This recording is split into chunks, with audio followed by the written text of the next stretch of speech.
Now I'm going to make a carrot cake today because I've got some family coming around for Easter, and you know, Easter time being Easter, you're getting sick and tired of all the bunnies, the Easter eggs and all that sort of crap. So I'm just going to make a carrot cake. Now what I need to do, I need to line my tin. That's a 22 centimetre tin. That's 22 centimetres around the outside. So what you do, get some greaseproof paper, fold it in half, fold it in half again, fold it in half again, and again. Mark the centre, mark the outside, and just cut your cartouche. When you open the paper up, once you cut it, should fit nicely in your base. Now that's fine by me. And what I need to do is line the sides.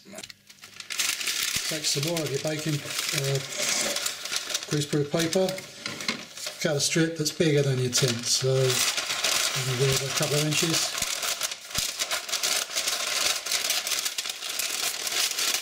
Doesn't need to be exact.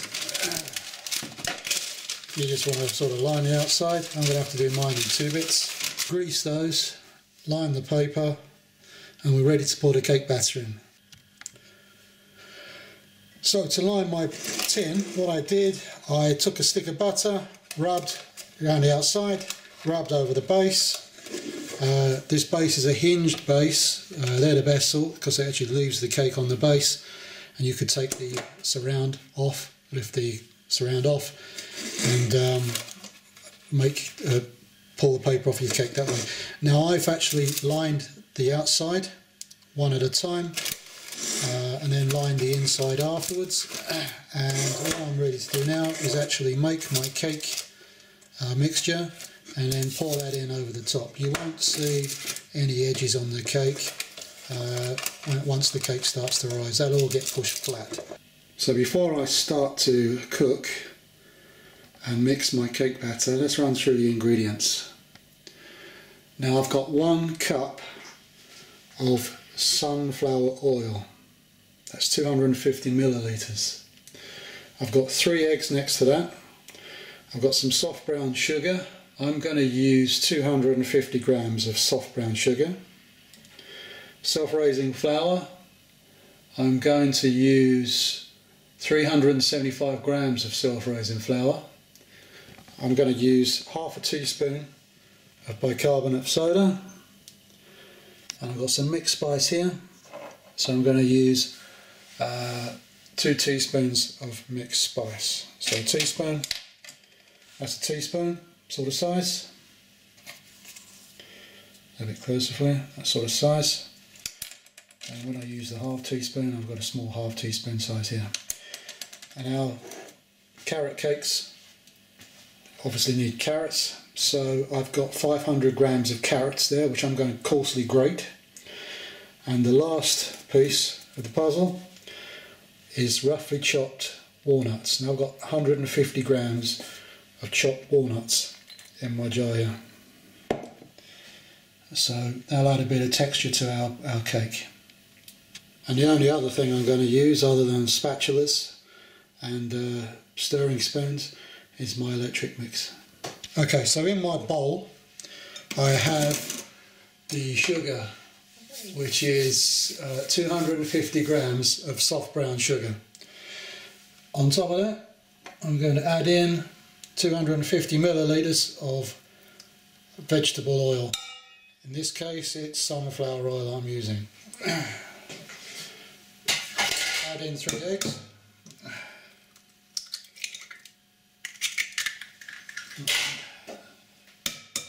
Get flashing, there you go, there's 1. So start off on a medium setting.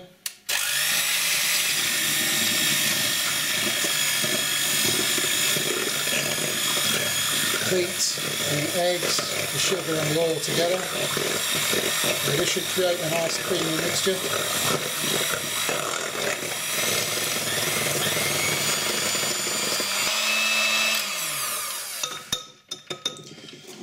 That's the sort of consistency you want. So now all we need to do is add in the carrots, the nuts and the flour. 500 grams of grated carrots into my sugar mix. Right, so let's just give that a stir.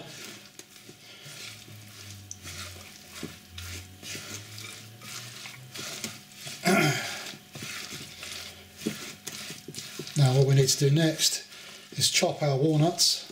Okay, so on a chopping board, what I've got, I've put my 150 grams of walnuts. Now you could use a knife to do this, so I'm not going to bother. I want to crush them up a little bit, but still get a bit of texture. So I'm not going mad, I'm just breaking the nuts up to sort of that sort of size.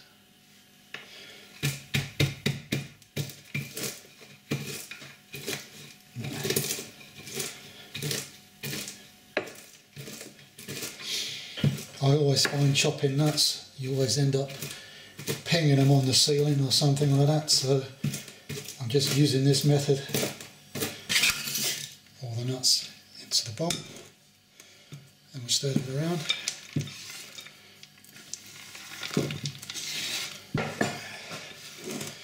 Stir that around.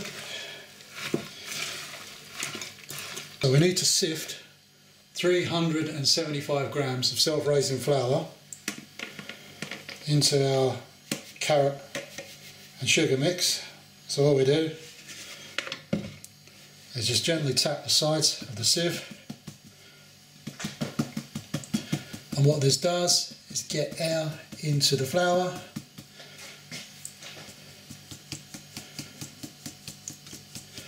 And then what we'll do, once we've done that, there we go, you got rid of all the big dollops of flour there. Now all we need to do now is add in our bicarbonate of soda. So we need half a teaspoon of bicarbonate of soda. So all I'm going to do is just sieve that too. Now with your spatula, just fold the flour into the carrot, the sugar and the oil mix. Now what we want to do, last knock-ins, is take our mixed spice and add in 2 teaspoons of mixed spice, and then stir that in too. This is the consistency you want your cake to be. Flour's nicely folded in. You've not overworked the flour when you've mixed this in. Now what we need to do now is pour this mixture in onto our aligned cake tin. And now we're ready to pour this into our cake tin and put this into the oven. Now the oven is a preheated medium oven. You want to bake this in the middle of the oven too, centre of the oven. And we're going to cook this because it's going to be quite a thick cake. We need to cook it low, but we also need to cook it and make sure it's cooked. So we're going to be cooking this for the best part of an hour, hour and a half. And once you've done that, just use your spatula to press it into the sides. The cake will level itself out in effect anyway. And that is ready for the oven. I've taken my cake out of the oven. It's been cooking for an hour and 15 minutes, hour and 20 minutes actually. Now what I did, the little hole in there, I took it out originally and I tested it with stabbing a sharp knife through the centre of the cake. Now that actually did come up with some residue on the cake, so I left it in there for 10 minutes longer. Now you can do this with a knife or a skewer, but you just put the knife into the cake and bring it out. If it comes out clean, it's cooked. Leave this to cool for half an hour, and then I'm going to take this out, peel the outside paper off, and then we'll think about decorating it with some cream cheese frosting. So this is our lovely carrot cake. It's cooled down now. I've peeled the lined paper off of it. I've put it on a wire rack to cool off. And what I'm going to do now, I'm going to use 30 grams of butter, soft butter, 80 grams of cheese, cream cheese, and 250 grams of icing sugar. And what I'm going to do, just to jazz the icing sugar up a little bit, I'm going to put the zest of one lemon in there to make a sort of lemon icing sugar. In my bowl I've got 250 grams of icing sugar. I've added into that 30 grams of soft butter. Now what I'm going to do now, I'm going to zest a lemon, and I want to put the zest of the lemon into my icing sugar, and that will give a zing and some lemon oil to flavour the icing sugar. As soon as you zest the lemon, you get hit by a very strong perfume coming from the lemon oil, which is released into the air. Once you're done with that, just take the back of the zester.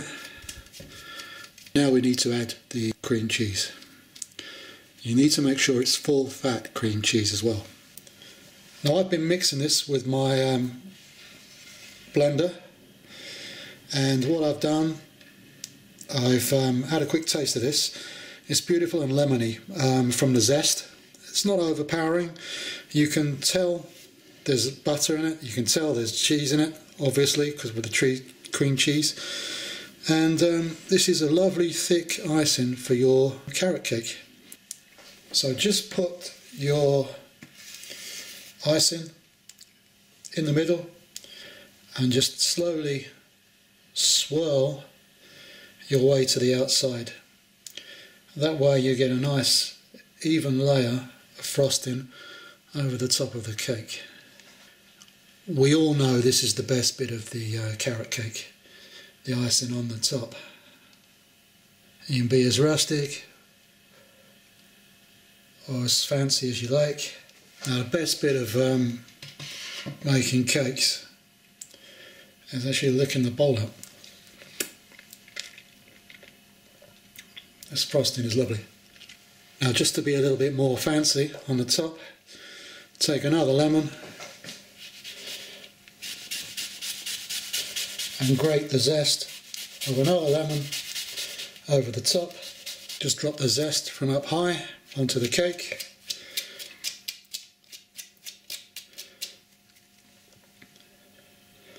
And there you have a lovely carrot cake with lemon zested icing sugared frosting. This is a beautiful cake. Hope you go on to make it.